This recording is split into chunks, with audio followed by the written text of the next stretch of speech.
Mike Campbell reporting. Sunday there will be a public viewing for Deputy Yates at First Christian Church on Middle Urbana Road. That goes from 4 until 8 o'clock. Then Monday his funeral will be at noon at the church. His obituary said Deputy Matthew Yates will be laid to rest at Ferncliff Cemetery. And now, your Storm Center 7 forecast with Chief Meteorologist McCall Vrydaghs. McCall back in the studio tonight. She had a great time. 7 weeks of summer that we're celebrating. She was out at the Clark County Fair today. Rain held off. Yes. Trickles on radar tonight, though. Yeah, a little bit of some light shower activity starting to move back through the area now. Thankfully, it wasn't too soggy for me when I was out there earlier this evening. But you can see on the camera shot behind me there in Greenville, the pavement is a little bit wet. And that's because we did see a little bit of that light shower activity coming through.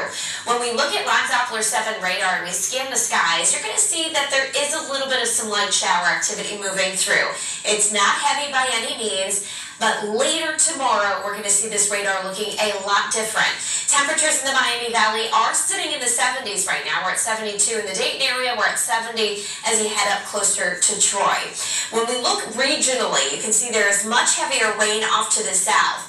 That rain is also coinciding with where a ton of flood watches are out because of the inundation of rain that they had earlier today and are still dealing with a little bit of that wet weather tonight.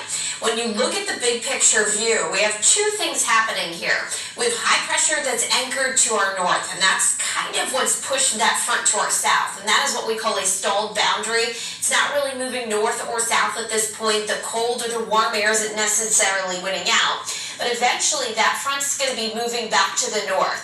Then there's also another cold front that is now pushing into the Great Lakes. That front is going to collide with that stationary front to our south and bring in the threat for some showers and a few thunderstorms on Wednesday.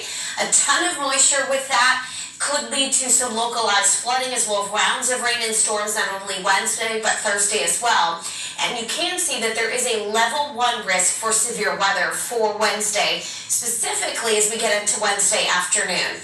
So when we're talking hour by hour for our Wednesday, temps will be in the 70s to low 80s. We don't see a lot of movement from morning to afternoon, but enough warmth and enough instability will build that we trigger some of those showers and storms, and they will be getting a little bit more intense as we head throughout the day.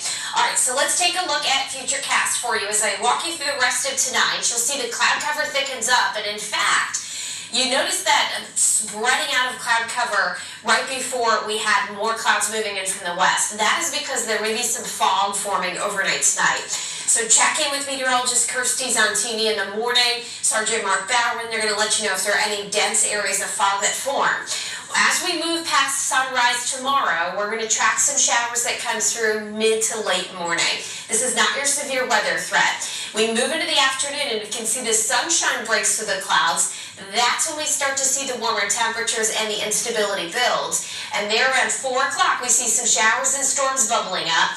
And we're going to track the chance for some strong isolated thunderstorms right on through sunset tomorrow evening. And then those storms will pull away. Again, some areas of fog may redevelop by Thursday morning, and then as we move into Thursday afternoon, we're going to get another round of some showers and storms that move through, but that's going to be the end of it for us as we finish up the week. So round 1 of rainfall, we're talking about 1/10 in some localized areas, as high as 1/2 inch or maybe 1 inch. And then on Thursday, we're going to get some additional rain, and that's when you could start to see some of those pockets of 1 to 1.5 inch totals, 2-day rain totals that may in the end give us that flooding potential overall.